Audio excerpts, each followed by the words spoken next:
ladies.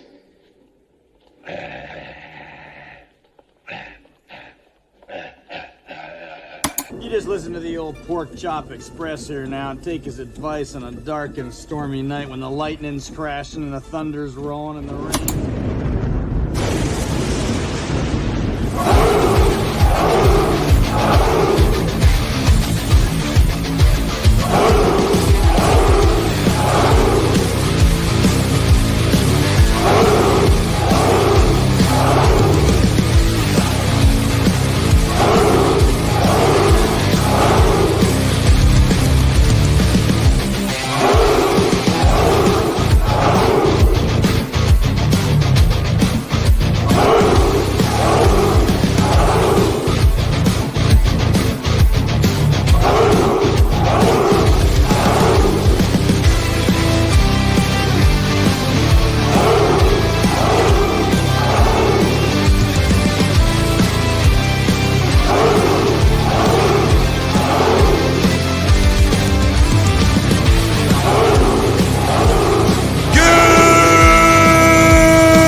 Greetings, one and all, and welcome to Morning with Mischief 0 Hour. I'm your host, Stone Loki, and with me today, of course, is the alien of aliens, the man himself, the guy who gets the down with the predators and all that fun jazz, Zeropium. Good morning, my friend. How are you doing?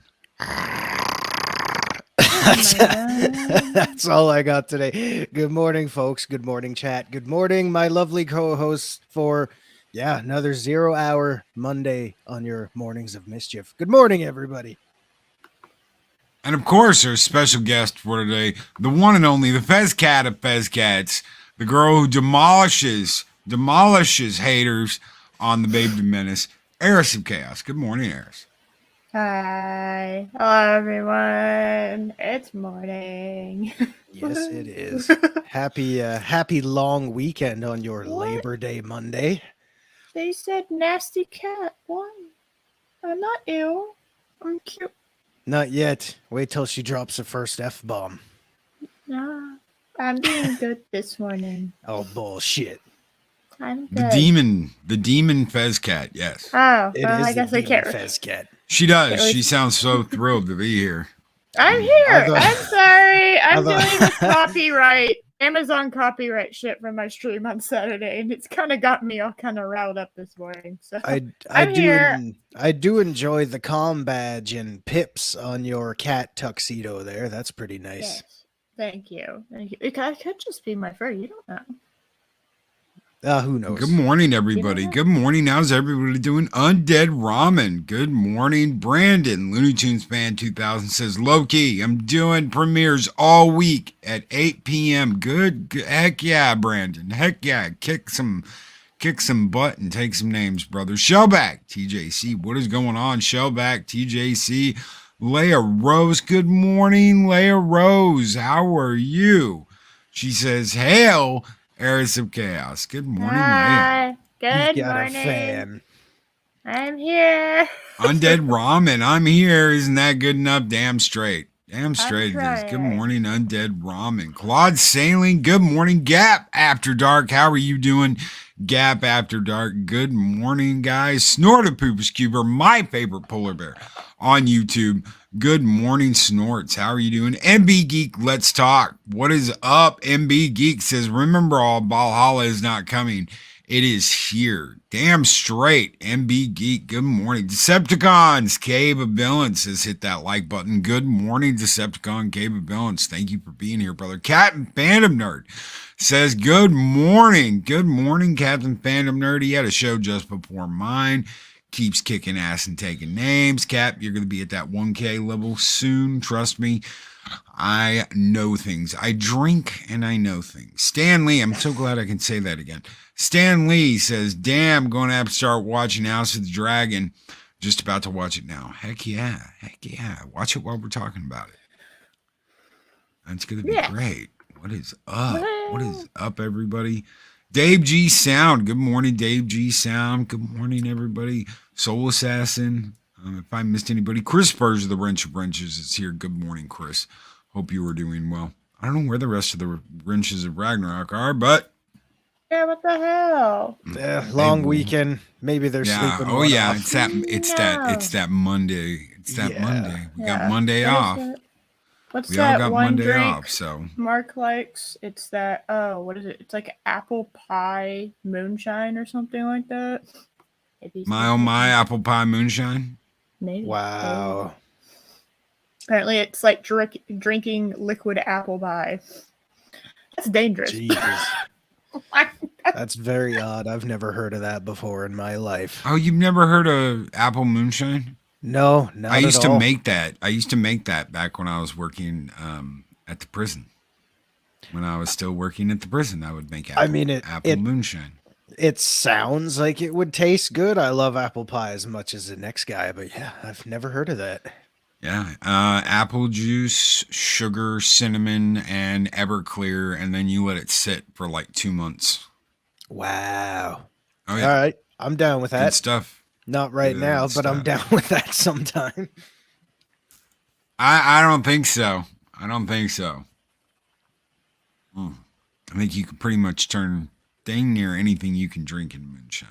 It may not taste all that good, but yeah, you could probably do anything. I'm giving my recipes out for free, dang it. I was going to make a book. Loki's drinking recipes. Loki's with over a dozen different ways to get absolutely smashed. You're sure to get absolutely smashed. I was going to say it'd be all 700 recipes on moonshine.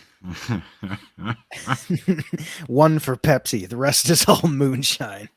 You don't remember the list of homemade Star Trek drinks we had at SSO? Oh God, we went through so many, and the number one thing that still stands out is baked Tremblay. No, you don't remember. Remember that moonshine we came up with, and we called it the Vulcan tea bag? I'm sorry. Please. Do I want to know? Oh, I made him laugh. Ladies and gentlemen, and now he's coughing. Yeah, sorry. You're killing him. I'm killing him. Is partially dying this morning, but we'll be back to life eventually. Oh God, I remember Vulcan tea bags for a number of reasons. Also for reasons we will not get into here, but yeah, it rings a bell. That was the most popular drink. Everybody wanted it. With the Vulcan tea bag. Yeah. So to get a little context, before we get into our Game of Thrones, because we're getting there, ladies and gentlemen, we're getting there.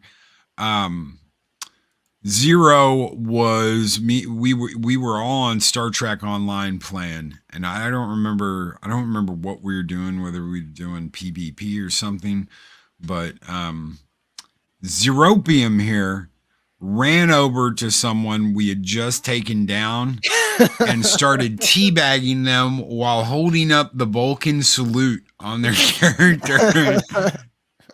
The Vulcan teabag was born, ladies and gentlemen.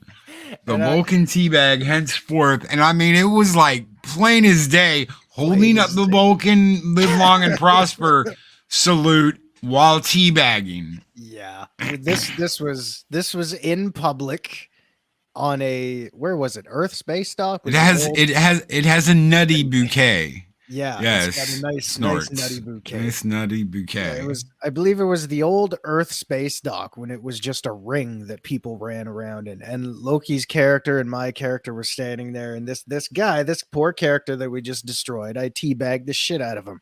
And I'm sure it's happened since then, but ladies and gentlemen, I plead to you, that moment in time, I have never heard Loki laugh so hard in all my life. He busted both sets of nuts laughing his ass off. It was so great. And from that, the drink was born, apparently, with a nice lemony, nutty aftertaste. Soul Assassin says, live long and teabag. Shellback, the Vulcan teabag when everything else seems illogical. I don't always drink, but when it's logical to do so, I do so with tea bags. So let's get to this episode of the House of the Dragon, guys. So this is episode 3. We're going to be talking about episode 3, second of his name, and they should not have named it that. They should not have named it that. I'm going to throw. There you go. Spoilers. Spoiler alert. Yeah. Because that's the what Vulcan we do teabag best. sounds hardcore. House God. of the Vulcan teabag. That would be a great mini series. So, Cockful. they should not have. Yeah, I'm completely thrown off now. All right. Anyway, They should not have named this the second of his name. I understand why they did it. They did it because Aegon is born. I have never watched a television show that skips 4 years in the first 3 episodes. Is that how far they went this time? Oh yeah, okay. So episode 1, Rhaenyra's mother dies giving birth to her little brother, who also dies like an hour after he's born. The next episode happens over 6 months later. This episode happens 3 years after that episode. Yeah. So Alicent and Viserys. I'm learning the names, guys. I'm finally learning the names. Alicent and Viserys have been married for, I think, 3 years now. Or at least that's kind of what they hint at. 2 to 3 years. And was it Aeon? It's 3.5. It's been 3.5 years since the beginning of the show. Yes, it's been 3.5 years. So it's like Aegon, that's the name. Aegon is born. So Alicent has given birth to the first son. Which you missed, and the son is now 2 years old.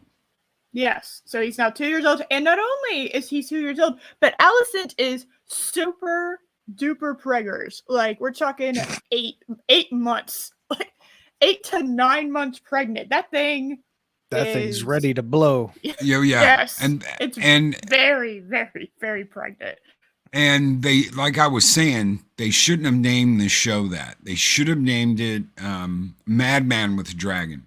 Because the very first thing you see is Matt Smith, Daemon Targaryen, laying waste to people with a dragon. He is flying his dragon in, charcoaling them to smithereens on the battlefield. He is laying waste to the Crab King's army with a dragon. And this is the kind of shit you want to see. Oh, yeah. No, this is the kind of stuff you want to see. This is what you want to see in a series. Matt Smith is carrying this show. You want to know what the big difference between there is plenty of differences, but the really big difference is House of the Dragon has a mad lad carrying their cast right now. Matt Smith is carrying the cast of House of the Dragon. He is such a mad lad that you're like, I want to see more of him. I want to keep seeing more of this guy. I want to keep seeing more of this character. And absolutely, the design for Matt Smith's dragon is amazing because it's almost like it incorporates more of a bat into the body. It's got a long body. So if you were to like take out the wings, it'd be more like a Chinese dragon, that long serpent-like body of a Chinese dragon, but it's got the big wings on it too. And it's got like some tail wings because its feet, its back legs are webbed. So when its back legs stretch out, it's almost got like canards in the back of the dragon. It looks absolutely amazing what they did with there's like an overhead Caraxes. shot. Yeah. And Caraxes is just beautiful. yes. Yeah, no. More Matt Smith, please. Yes, more. Yes. Go ahead. Yes. Oh, sorry. I was just gonna say there's a part of the episode that's really funny. Like there's a guy that's like talking mad shit that's being fed to crabs. Right? He was just like nailed into this, but I still don't know why this dude's doing it. He's just capturing people and nailing people in, and he gets stepped on by Matt Smith's dragon after he was like, "Yay, you came to save me." Not the guy nailing people into post, because the reason why they call this guy the Crab King is that he takes his prisoners, he nails them to these wooden posts, and then feeds them to his crabs. Yeah. Crab people. Yes. I don't know why he feeds them to crabs, but you know what? Sounds like my kind of guy. And yes, Doctor Who is getting it done in Westeros. 11th of his name, Matt Smith. At least that's what they should have done. The 11th man to the 11th Targaryen, the Madman with a dragon, Matt Smith. Everything else so far has been okay. But another thing that stands out, I want to be very specific about this because it's a bitch we've got over at Rings of Power. The costume design for this series is absolutely excellent. Matt Smith's armor, that all looks like a dragon. His helmet looks like a dragon. His armor is has aspects of dragons. Even his sword. Yeah. Yes, we saw one of the King's Guard in beautiful armor, guys. This armor was absolutely excellent. The costuming design of this series has been great. And we have been severely disappointed in the costume designs over at Ring of Power. I just want to say whoever they've got doing this over at HBO is doing a bang up, excellent effing job. So the episode starts off with Matt Smith. His character and the Valerian Corlys Valerian, they've been fighting the Crab King for all these years that we've been away from the show. 1 week's passed for us. 3 years have passed for the show. They've been fighting the Crab King this whole time. And the King of Westeros is going to go on a hunt. They're going to go on a hunt for the second naming day of Aegon, his son, his 2-year-old son. This is his second naming day. Wow. And they're going to go hunt. They're going to go hunt deer and boar. Did you really call it hunt? I don't know. Well, that's what they say. The princess, meanwhile, is off writing in her book under her tree, which is where we've found her each episode for 3 episodes. Dear Diary.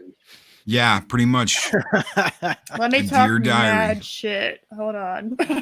So this time she's got a bard who's singing songs about her. for fun. And If when I the had a bard, you know.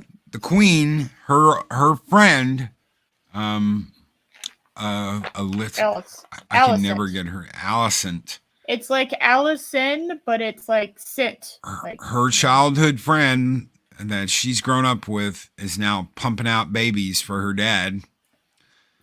Awkward. And it's just a little awkward. And she says, "Are you not coming to the hunt?" And she's like, "No, I'm not doing shit. I'm staying here." And she says, "The king would very much like you to go on the hunt." And she's like, "Is it a command or is it a request?" And she says, "It's a command." So she gets her by shit your together. queen. And it's like, oh. She gets her shit together and they go on a hunt. I call it Amazon's poor attempt at very expensive LARPing series. Yes. Yeah. Geek Flag with Nate knows, 1973. Absolutely. Absolutely. I completely agree. A hunting we will go. And that's the thing, Soul Assassin. This is very important, guys. HBO has a much smaller budget than Rings of Power. Yet they are kicking ass and taking names while we're sitting here watching shitty CGI big fish in Rings of Power. They are demolishing audiences with dragons. Yeah, sounds like that old tried and tested method of, doing like making the most of your budget. Because I mean, especially because I really haven't seen too much, but I'd imagine, set design and all that kind of stuff, and even the dragons themselves. I don't know how much practical effects are used with dragons. Probably not a lot. But you got to think if they're pumping this money into costume design, which looks fantastic, and set design, which looks fantastic, it's like, oh, well, we saved all this money, scrimping where we could, making the show less expensive, not cheap, less expensive to make. Now we have this excess money to throw wherever we want and just kind of put the icing on top of our cake. Absolutely. Saigo of 9 with the $2 super chat. Meeting my nephew in NMS. Catch you on the replay. Take care. Drive safe. Be excellent, brother. Yep. Kitty Bear Stephen Paul says Amazon needed the budget to pay the media and the viewers to watch it. Yeah. I'd agree with that. Okay, so House of the Dragon is different, obviously, than Game of Thrones. Game of Thrones took longer to get into. You kind of had to stick with it. People were like, well, there's supposed to be dragons. Where the hell are the dragons? And you had dragon eggs. And then you had little baby chicken dragons. You had little tiny baby chicken dragons. They were little tiny dragons, kind of like cats that wrapped around Daenerys. What? Oh, she wasn't even paying attention. I have been summoned. I heard cat. Oh. Yeah. You can summon. But this has had some mad lad shit right out of the gate, right off the jump. This has had some crazy shit. And having Matt Smith in there has made it. This is something that Amazon series needs that HBO series has, and that is people that have some weight with their name, people that aren't like, who the hell is this person and why are they playing this person? Where's the star power? HBO's got it. Amazon doesn't. Oh yeah, I think I tweeted this out yesterday. It's almost laughable how much better House of the Dragon is to Lord of the Rings, Rings of Power. I can't even really put them on like the same playing field because it's like a T-baller and a major league baseball player. And I'm just like, I don't know if I can compare the two. They're kind of they're doing the same thing generally speaking. But like, one is obviously way, way, way better, right? And to compare the two, it's like it's almost not fair to the worst of the two shows because it's so much worse. Has Amazon lifted the review embargo yet? I don't know. I was like I'm gonna check on that. I'm gonna check on that right now. Has it been Can 72 you hours? Do a review? No, you cannot. Wow. No, you cannot. So they have still blocked people from reviewing. El Presidente. Oh my god. Abu Nas, what is up, brother? How are you doing? So yeah, you still can't leave a review on Amazon. How are you doing, Abu Nas? What is up, my friend? House of the Dragon, that's right. And I want to tell you, man, Matt Smith is one mad lad. Oh my god, he's so like, you know how I was complaining last week about needs more Matt Smith? I was like, yeah, this is good. Give me at least this much of Matt Smith every episode, because I have to say this is the best episode so far. We got cool dragon shit, which thank you so much. You decided to name this show House of the Dragon, and the Targaryens have a whole bunch of dragons, so I want to see cool dragon shit. I don't feel like that's a big ask. And don't get me wrong, Kitty Bear. I don't think that every role in this needs to have like a huge star behind it. I think they need to have one standing tall bear to bring something that a new face can't. I think having one big actor there to call attention to something isn't a bad thing at all. I think having a whole crap load of them in a series takes away from what that series should be. So don't get me wrong. I don't think the whole cast needs to be played by huge actors and actresses. But I do think it needs someone to stand up and bring some attention to it. And Abaddon says, feeling good about House of the Dragon right now. So am I. And it's so refreshing to get that. I was so worried after the first episode.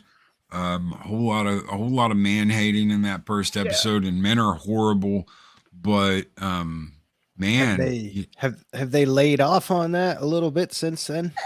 Yes, it's still like women should rule and be able to rule, but it's like, I mean, okay, I understand that you want to rule. The problem is that in this medieval era, this isn't technically medieval times, obviously, because it's fantasy, but in like medieval times, quote unquote, childbirth was so dangerous for women that the idea that there could be a woman sitting on the throne without a guy, right, is and then ends up getting pregnant, or even has a guy, right, and ends up getting pregnant, there's at least a 10% chance she's going to die. Which is kind of ironic when you think about how often they're getting these women to pop babies out, considering how dangerous it would have been back then, especially the same woman giving birth multiple times. Exactly. So logically speaking, to further the royalty of the realm, right, the Targaryen royalty, I guess at this point, you want a guy sitting on the throne who's not affected by pregnancy the way women are, right? And if the woman dies, his wife dies, he can just marry another one and just keep popping babies into her. And so that's how they think. They think about furthering the lineage. They don't think about... Well, that's their job. Okay. Yeah. Okay. So to put it plainly, the princess doesn't want to get married. She's the heir apparent. She doesn't want to get married. And the king's like, no, you've got to get married. This is your job. And this is something that a lot of people never think about, and something that is never really highlighted. As royalty, you have a job to make the strongest strongest future lineage that you possibly can. That means Yes. you're probably going to have to marry someone you don't want to. It's not your choice. Yeah, that's You the might price have you pay. you might Mhm. have a pick of 3 or 4 suitors, but you're going to have to pick within those suitors. Yeah, you ain't marrying So there's some peasant wiggle bread man. room. There's some wiggle room of who you get married to, but it's confined to these people. It's, Okay, you've got suitor A, B, C, and D to pick from, but you have to pick from A, B, C, or D. Yes. It's predetermined, prearranged, multiple choice. These people will benefit our place in the realm. They will strengthen our claim on the throne. They will strengthen our power. Like it's like Yeah, she is the designated heir. I said heir apparent. Sit room is correct. She is the designated heir. Thank you, brother. yes, and it's there's a lot of people talking in this episode about it's like, okay, so obviously Aegon should be, because he's the first male heir of the king, right? But the king is, for lack of a better word, pathetic. He's kind of Wouldn't just be the first one. he's pathetic. He doesn't really want to do his job. He spends most of this episode drinking, honestly. And just doesn't want to do the things that he needs to do. He doesn't want to send reinforcements to his brother. He doesn't want to make the hard choice of telling his daughter, sorry, you're a chick. Your half brother is a guy. I kind of got to make him gotta make him the heir and take that away from you. Here and someone Stan Lee brings up Prince sucks. Harry. Look what happened to Prince Harry when he hooked up with a commoner and an American. Here's the thing. Prince Harry had a duty to be next in line for the throne. That was his duty, to be the next in line. Instead of fulfilling his duty, which in his mind he didn't have to because he's next in line, his brother's going to be king. Kate is going to be queen. That's the way it's going to be. Instead of fulfilling his duty, he got married to who he wanted to. He got married to who he wanted to. And that is the big FU to the royal family that happened with Harry, is that he's like, well, why does it matter? I'm next in line. My brother's going to be king. His wife is going to be queen. You guys don't need me. Unless he dies. Even though they do, Yeah. in his mind, it's just like, what does it matter? Plus, he simps for Meghan. So whatever. Yeah. He's an absolute bent over simp Pathetic. for Meghan Markle. Yeah.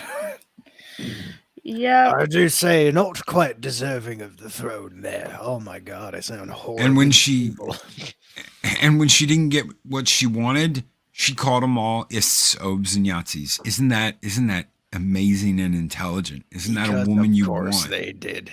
Yeah, she's definitely not a huge pain in the ass at home.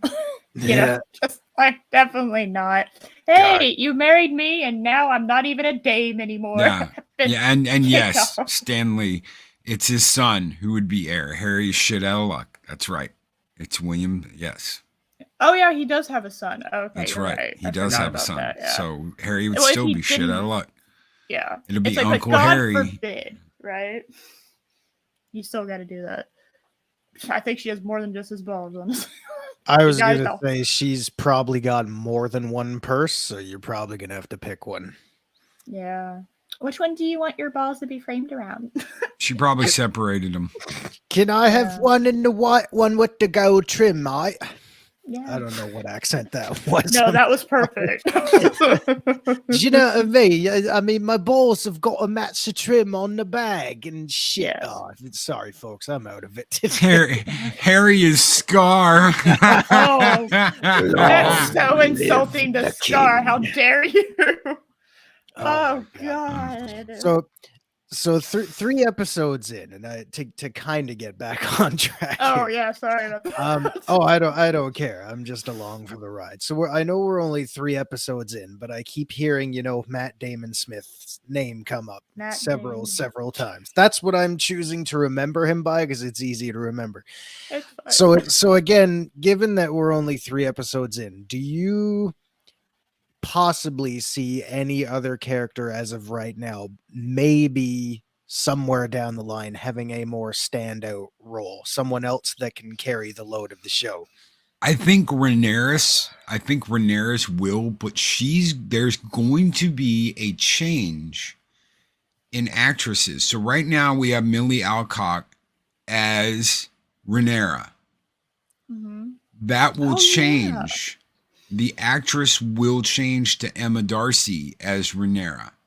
So I some don't point, know how much, and if that's going to change again. The time jumps in this have got me Yes. going, I don't know what the hell is going to happen. Yeah. Where are we going to be next episode? Because we went from I thought the 6-month jump was crazy, right? But this is like, and you would think they'd do that once. You'd think, I thought, well, this is going to be a one-time thing. Yeah. They jump 6 months so that the king Exactly. can get married, and that sets up the question of who's going to be the heir. No. No, it's like every episode they're getting further and further. Like we went Must from take it further. nothing's really changed between episodes 1 and 2. They kind of cut some boring stuff, which was like, okay, fine. But now it's like, okay, there's a war happening with Corius and the Valerian house. Now you got me saying it. Matt Damon. Matt Damon Smith. See, it's easy to remember, isn't it? You're right. Yeah. The 11th Targaryen. Yes. So Madman with a dragon. Yes, those two fighting the crab feeder. You have the king celebrating the second name day of his firstborn son with Alicent, who is like 9 months pregnant with their second child. It's like, wow, a lot of stuff has changed. What do I do with this? Please tell me you're not going to get more and more substantially. There's not going to be more substantial time gaps. Because I think 3 years was really crazy. And I thought that 6 months was weird. But 3 years? Really? We're at wow. Well, I'm gonna bring up. Give me just 1 second. Let me bring up this. This is gonna blow you away. Give me 1 second. Also, real quick, to answer your question, Leia, Canada being part of the England rule, this day and age, my dear, I'll tell you what. Given our powers that be, Canada will bend over and take it from whoever tells our powers that be to bend over and take it. So we'll be ruled by anybody. Yeah. Guess who this is? A really young Anthony Michael Hall before his Breakfast Club days. An F-boy on TikTok. This is the actor who gets credit on IMDb for playing the now 2-year-old Aegon Targaryen. Oh, wow. My God. So you want to talk about time jumps? This is the season 1 credited actor for playing Aegon Targaryen. What's the average lifespan of a character in that show? Because like by next season, all the main cast is going to be dead. It's like 200 years. So they only have 200 years. No, I'm sorry. 172 years to work with, right? Yes, Chris. Between this and when Daenerys is born. And I wouldn't. So how long is this show going to go on? This is why they should have started earlier. You know what, Loki? You're 1000% right. They should have started earlier if you're going to do time jumps like this. Yeah. You start off with the invasion of Westeros. You start off with the original, the 3 dragon riding Targaryens taking Westeros. That's exactly how you start this show. Instead, they started it with the ascension of who's going to be next in line on the Targaryen throne. Who's going to be next in line to rule Westeros. And they give it to Rhaenyra' father. they give it to the king.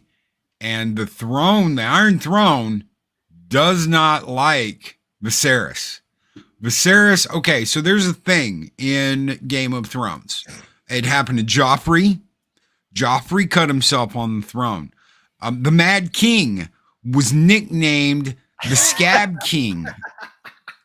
So the Mad King that burned his people alive was nicknamed the Scab King because he constantly cut himself on the throne. Now Viserys, I hope they do, Abu. I hope they do. I want to see it. I want to see the seven kingdoms shit themselves when dragons show up in Westeros. Yes, I want to see that too. Like, you know what? So- Give me a prequel season. You know what I mean? I Give thought- me a prequel season. Yeah. I thought The Joffrey throne- was still with Sean Bean looking for the Amulet of Kings, but anyway. I'm sorry.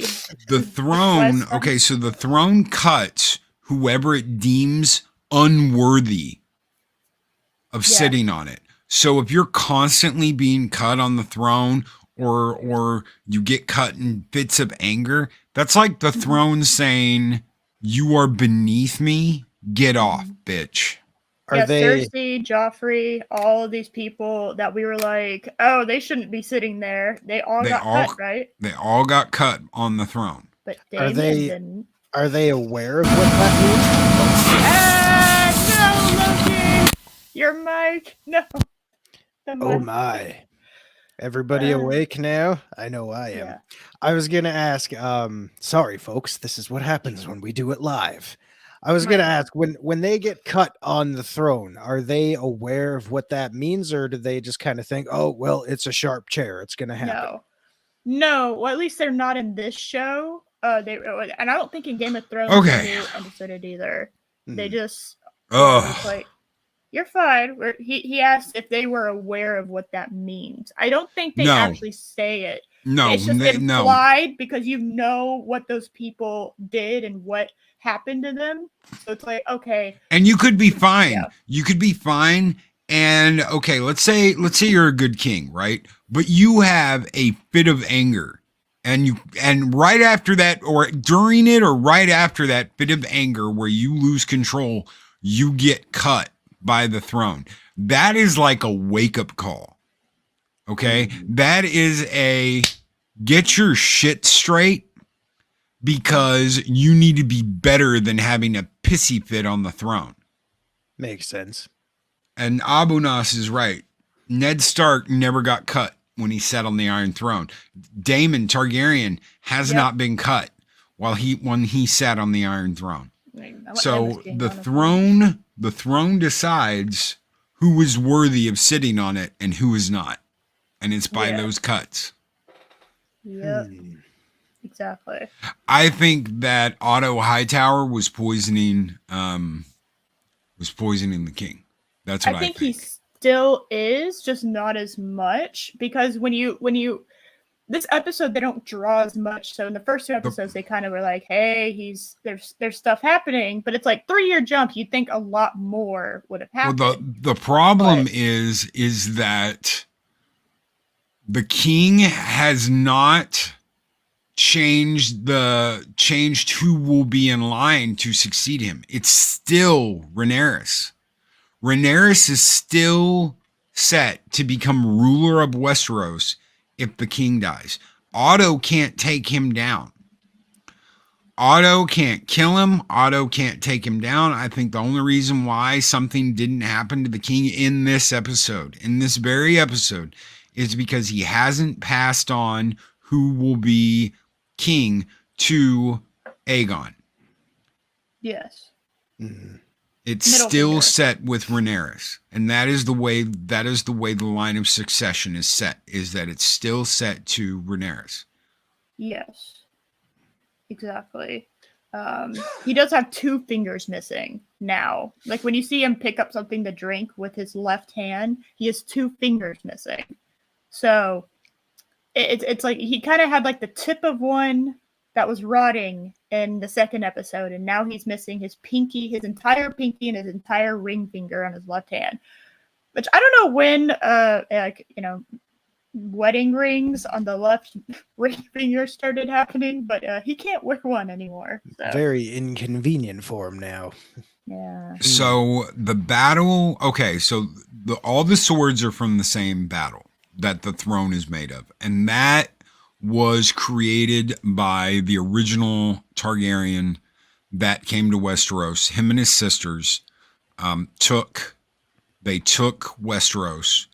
And those are the swords of all the kings and vassals and everyone that stood against the Targaryens. All the kingdoms and people that swore allegiance to the Targaryens, that they would be the kings and queens of all Westeros, those are their swords.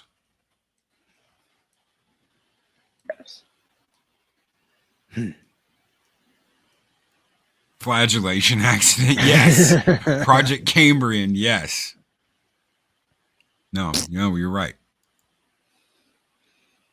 So that's where all the swords, the Iron Throne is made up of, came from, is when they swore fealty to the Targaryens and said, yeah, you're going to rule Westeros because you've got dragons.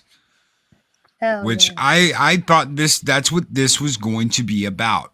The Targaryens taking Westeros. Now, so far, there have been some big surprises. The battles in this episode were absolutely brilliant. They were brilliantly shot. The special effects was great. They were great. Loki's lore videos win. Now. I can work with you on that soul assessment. There actually is a kind of like a little series that I started with Lord of the Rings called Loki's Forge. It's on my homepage. I'll do more lore videos. I love doing lore videos. So I've got a whole book of Lord of the Rings lore stuff sitting right here next to me. This big book. How they made all the arms and armor, how they all worked, what the elves used compared to what the men's used, the orcs used, everything. Even the weapons on the Balrog, the whip and the sword. I've got detailed stuff on all of that. So yeah. Excellent. So I don't remember who it was that threw it out in chat, but they mentioned it could possibly be a multi-generational show. Do you think, given how much time has skipped ahead in 3 episodes, do you think that's a definitive possibility? Yes. We're kind of already at, within the first episode, we were at multi-generational, right? Do you think it would be, say it goes for another season, would there be an entirely different cast, handing out participation trophies? That's a good question. Well, it got renewed for season 2, actually, Yeah. very shortly after the first episode aired, and they broke all the records, So I that guess HBO had. the questions would then be, okay, how big is the cast going to get, or how many of this season's cast are going to die before the start of the next one? Yeah. I don't know. It's because I don't know if I would enjoy the show without Matt Smith's character. You know what I mean? Like, I just don't. Imagine this is called House of the Dragon. It's not called Daemon and Rhaenyra. Yeah. I know. It's called House of the Dragon. Imagine them starting this 200 years before Daenerys and the show ending with the birth of Daenerys Targaryen. Mm-hmm. See, Like, I could see that. Yeah. But I like want to see the whole line. I could see like a few mainstays carrying over, and then eventually everybody just, okay, everyone move one step to the left. Here's your new cast. You know what I mean? Yeah, it's just they've kind of. I wish, they would have gone all the way back and then showed me the lineage of the Targaryens. That way, the time skips kind of make more sense, because I'm literally seeing the House of the Dragon becoming what we know what we know it as by the time we hit that first season of Game of Thrones, right? I kind of wish that's how we did it, but I feel like where they started, we kind of have and with all the time skips, we have a finite amount of time, and at some point, if they want to continue after that time has been passed on, you're gonna have to go back and do the stuff that we all thought you were gonna do at the beginning. You know? Yeah. And like a prequel to a prequel is going to be confusing. A big shout out to Snowdub over at Snowdub Entertainment. He gives us a $2 super chat and says, "Skull and tuck and roll."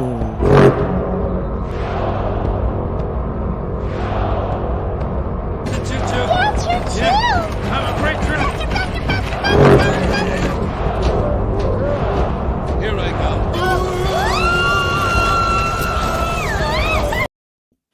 Loki, Oh why? my What just God. happened? What in the actual hell did I just witness? What in the name of What? holy fuck was that? You know what's sad? I do know where that's from, but I will let the mystery remain alive for those who don't know. Oh my God. That Choo was choo. and I know Oh my exactly God. why Snowdub deserved all that right in the face. I'm confused. Mac, what the fuck? Draw that. Yeah, shit. Oh my Man. God. Just for the puppet master himself, Snowdub. Hell yeah. Yeah, that's a typical Saturday night for Jolly. That's why I made that skull, because yes, it's a typical Saturday night for Jolly. Friday night late show special appearing in the morning. Oh, I was sitting there looking, what am I going to give Snow? I'll just give him the choo choo. Oh my God. Yeah, that's what So- the puppet was screaming. So, I mean, there's so much that happens in this episode, but the very end, I want to tell you guys, the last probably 10 minutes of this episode is absolutely brilliant. The king finds out, Viserys finds out that Daemon, Matt Smith, and Corlys are not doing so well. They're losing the war against the Crab King. So the king says, you know what? I'm going to be a good big brother, and I'm going to send help. I'm going to send backup to my little brother. So in the middle of all of the stuff that's going on, Matt Smith, Daemon, and Corlys get a message from the king. And Matt Smith begins kicking the shit out of the messenger. He is so pissed that his brother is going to send them 2,000 men to reinforce them that he beats the shit out of the messenger. And he takes a rowboat and he goes to the Crab King's Island and begins to systematically take on one guy after the other until he is wounded, surrounded, and about to die. And as the Crab King sends out all of his forces to take out Daemon Targaryen, one guy who has thumbed his nose at him, who has given him the bird, who's flashed his ass to him, he mooned him and was like, screw you, bitch. The dragons come out and start charbroiling the Crab King's men. And Daemon Smith goes after the Crab King. And as the battle is coming to a close and the Crab King's men are dying, Matt Smith walks out carrying the disemboweled, cut in half, Darth Mauled body of the Crab King. So he's like dragging him out by the hair. And he's cut in half and his intestines are just kind of, dragging behind him. I was like, what is that? Is that, because it was long. I was like, that's not his body. It doesn't look big enough to be. And then I'm like, oh, those are his intestines dragging out behind him. Yummy. Yep. Again, Yep. me describing this scene. Yeah. It's not even, It does nowhere does it justice. You got to see this scene. You just have to see this scene. It's so good. absolutely crazy what Matt Smith does at the end of this episode. And again, this star power that Matt Smith brings to the game here at Game of Thrones is keeping it energetic. It is revitalizing this IP, because I want to tell you, Game of Thrones was dead. Drop the knife. It was dead. They screwed the pooch. They screwed it up in the end. They got you excited. They got you wanting more and more and more. And then they screwed it up. The last couple of seasons of Game of Thrones was just crap. And there were people betting. The farm that the end of the show would save it. And it didn't. It just made it worse and worse. This has a lot of potential to be a very good series. 3 episodes in, and I want more. Yes. Well, that's a good sign. Whereas if the Rings of Power show died and just never came back, I would be like, all right, anyway, moving on. When's House of Dragon? House of Dragon, anyone? Yeah. Would anyone like some crab with butter? I don't think we can state what the show has done enough. Like, what they had leading into this was season 8, which is like the how to not end your show 101, right? That is like when everyone thinks of the worst ending to a TV show, it's a Game of Thrones season 8. When with Rings of Power, what they had going in was the last thing that happened was the Hobbit movies, right? Like that's nowhere close to what season 8 was, a Game of Thrones. And yet, House of Dragon has managed to, I guess, resurrect the Game of Thrones franchise from ashes and become something that I am thoroughly enjoying at the moment. Isn't that how dragons are born, though? Yes. In ashes? Yes, you did it. Yes. That's my point, exactly. And somehow Rings of Power has managed to just utterly annihilate itself with boring nonsense, I think is the best way to put it. It's nonsensical. Nobody's really doing what they need to be doing. Nobody really looks like how they should be. It's like you have mediocre looking elves. It's really... So it's worse than mediocre looking elves. They've dressed the elves in drapes. They have dressed the elves in drapes. Doth mother know you weareth her drapes? They have dressed the elves in drapes. The costuming is horrible. Don't get me started on Lord of the Rings this morning, because I'm just... Rings of Power is such a shit show. It should be disconnected from everything. Tolkien. Rings of Power is some fucking scissor club's attempt at writing fanfic. This is a group of scissoring hens attempt at writing fanfic.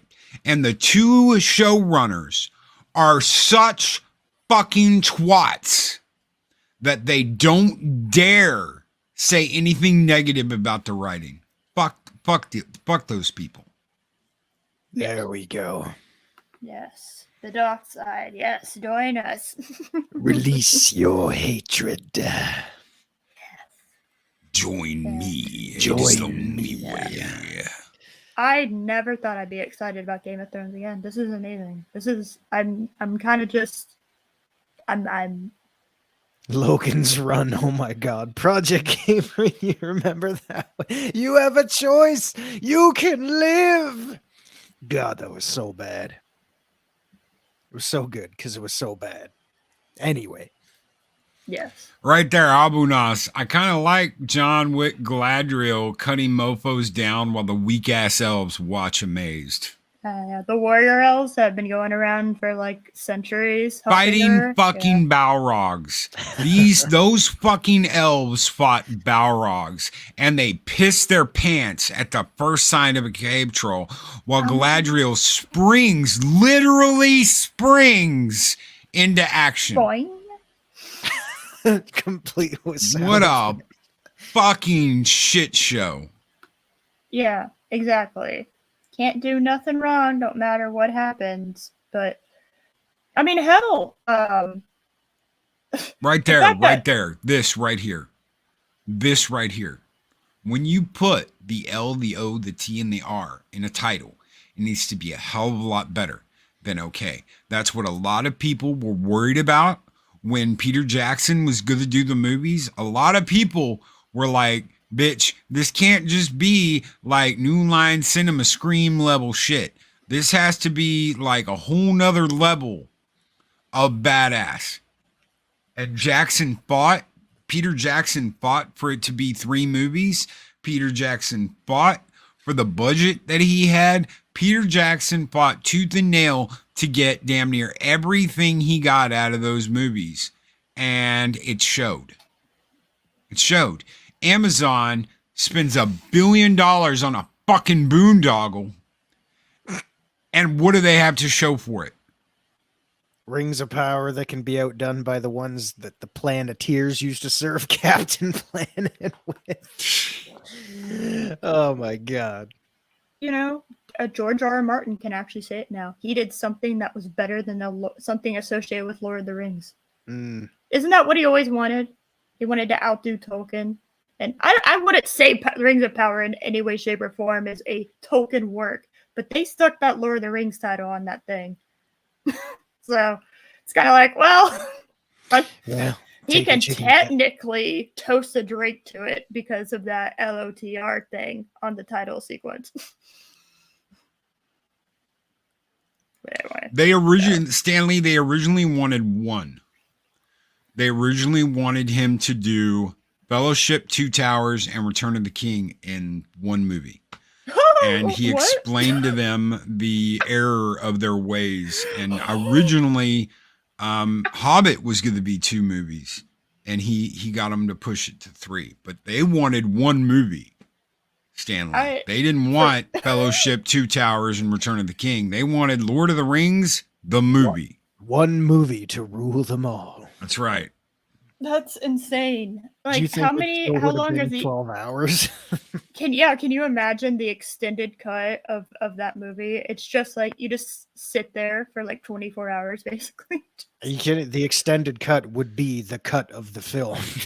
Yeah, no, it's just like, yeah, well, I made 3 films, and you can either, put them out as 3 films. Or you can put them that's out what as it was. film. Weinstein wanted 2 films, and Jackson left for New Line Cinema. Yeah, good on you, Jackson. It's kind of crazy how many times you start seeing when you realize how big Harvey Weinstein was. You see him everywhere, and it's kind of concerning. You're just like, oh, well, this really wasn't a secret, was it? Okay. Yeah. So, guys, what did you think? Final thoughts. Final thoughts for this 3rd episode. Before we do that, though, Dean Krantz with the 12-month member chat. He's been a member of the Warriors of Asgard here on Loki's Mornings of Mischief for 12 months. Says, my rant about Guy Ladriel. Those shelves that were there with her century-old warriors and that group froze, they know dick about old soldiers. That's right. These were elite elven warriors that fought Balrogs. And they got bitch slapped by a cave troll. These people do not know their Lord of the Rings history. They do not know how soldiers would react to a situation. They're a bunch of scissoring hens who are up their own ass. Scissor me timbers. Oh my god. Oh my. Snowdub, I was a Peter Jackson fan before I was a Lord of the Rings fan. Now I think it's the best trilogy besides the OG Star Wars. Shows how talented Jackson is. Absolutely. The trilogy is the great trilogy of our time. To sneak a little line from Tolkien. So, final thoughts, guys.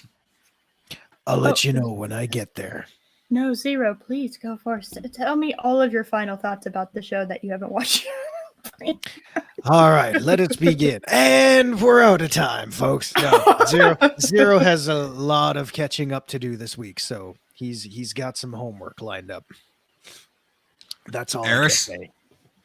I think I said this yesterday after I watched it, and it, you kind of think, all right, I've hyped myself up. Let me sleep on it. I'm still gonna give this episode like an 8. I think this was good. This was really good. Those fight scenes, dragon. Come on, it's called House of the Dragon. You got to give me dragons doing cool shit. I just that's, and they did. They did. So, in your opinion, it is gradually getting better. Oh yes, the That's bar a good is sign. Good getting sign. better and better. I kind of forgive a little bit more of last week's episode because it was a setup episode, and this was what it was kind of setting up to. And I'm like, okay, that was good. Thank you for that. Excellent. That was really good. I love the dragons. Matt Smith is great. I love his I guess his suicide run to like, no, my brother's gonna send us help. Screw him. Just it's so good. It's so good. It's so in character. These characters are great. It's Well, that was a very much a I don't need your help, bitch. I don't need your help to do this. I can go in and do it on my own, and that's what he did. Yes. They were struggling for God knows how long. They even thought they were at one point in the episode. It was said that they were losing the war, and then within like minutes after, he's like, "I'm gonna help you because you need my help." He's like, "Screw y'all," and like the thing's over. The war's over in like 30 minutes. It's very funny project. I can see your number. Oh. Loki, what did you think? I've got to agree with Eris. I'm going to give it an 8. This was extremely well done. The show, okay. One of the things that really takes me out of movies today is too much CGI. The sets in this show, the sets are real. A lot of the locations are real. They're filming on location parts.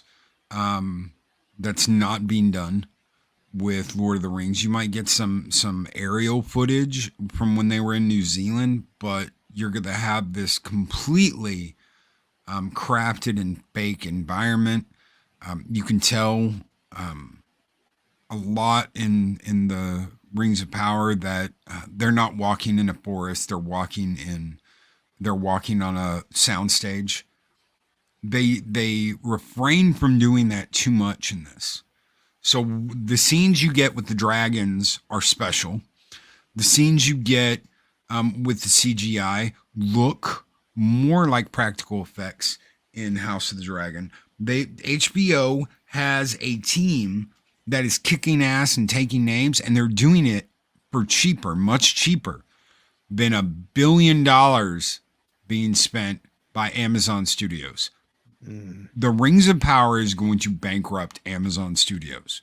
This will be the death of Amazon Studios. Yeah. Like, do you know what $1 billion could get you in practical effects? A quarter of that, Zero, could get they you spent anything on the appendices for Return of the King. So that's the shit in the back of the book that points you to stuff in the book. It's the appendices. Nothing. There is no story in the appendices. Amazon paid $250 million. $250 million for the shit in the back of Return of the King. For the credits. For shame. I mean, that's what's funny to me. I don't know. You telling me $250 million couldn't get you one day on location to get your cast walking past a forest of trees somewhere? Like, give me a break. So this is horrible, and people know it. People know it. People have seen it. People who watched it are like, this is bad. When you've got the shill media telling you it's bad, it's fucking bad. It's just bad. There's no way we can say that this isn't a giant effing turd. And the ones that do are being paid. It's just the way it is. Mm. I saw Robert Meyer Burnett's old buddy, can't think of his name right now, that lion little prick, sit there and say, well, I haven't seen anything negative about it. That's because you're like, yeah, You're on the payroll, bitch. But that's all he could say was, I haven't seen anything negative about it.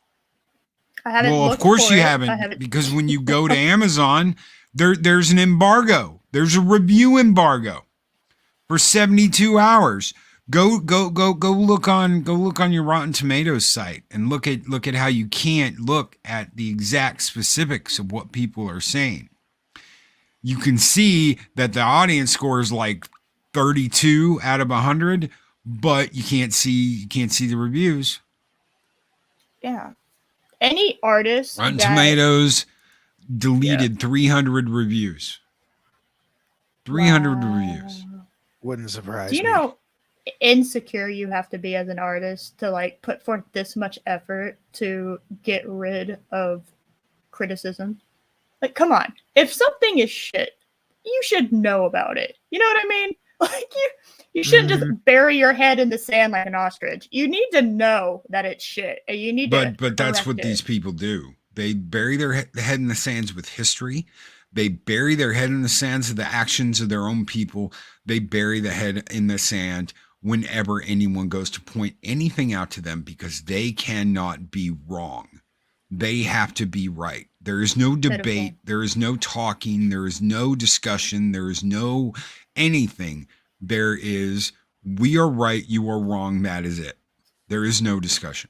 And these people are going to burn when all of this comes to a head. It's all going to burn because there is no discussion. And they're going to be like, we want to talk. And people are going to be like, no, you don't, not anymore. You didn't want to listen to anybody. You didn't want discussion. You just wanted it your way. So bad reviews are bots, but the 10 out of 10s are all real people. Oh yeah. Real people paid with real money from real financial investors.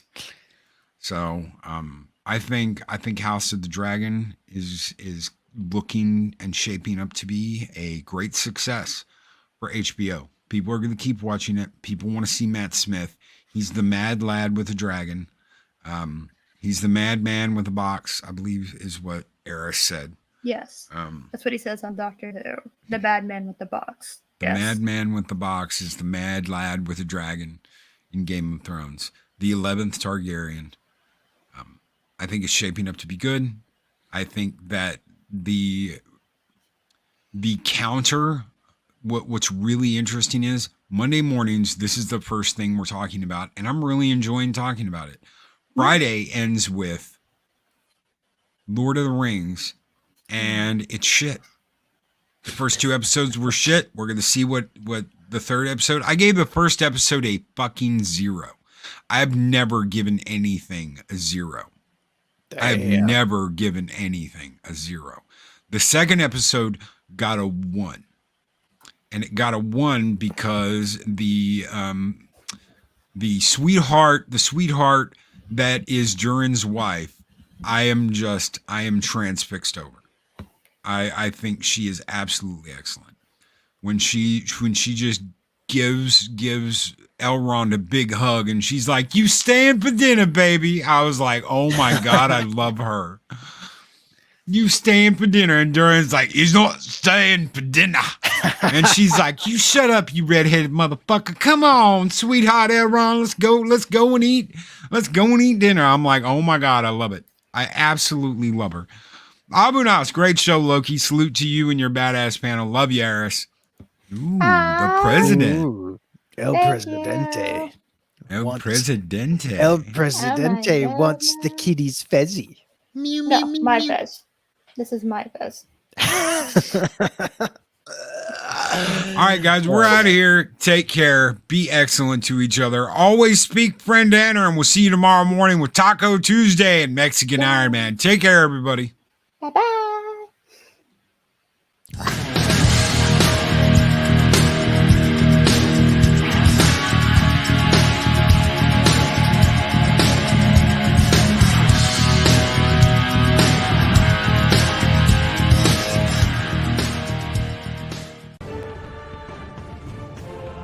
These videos are tremendous.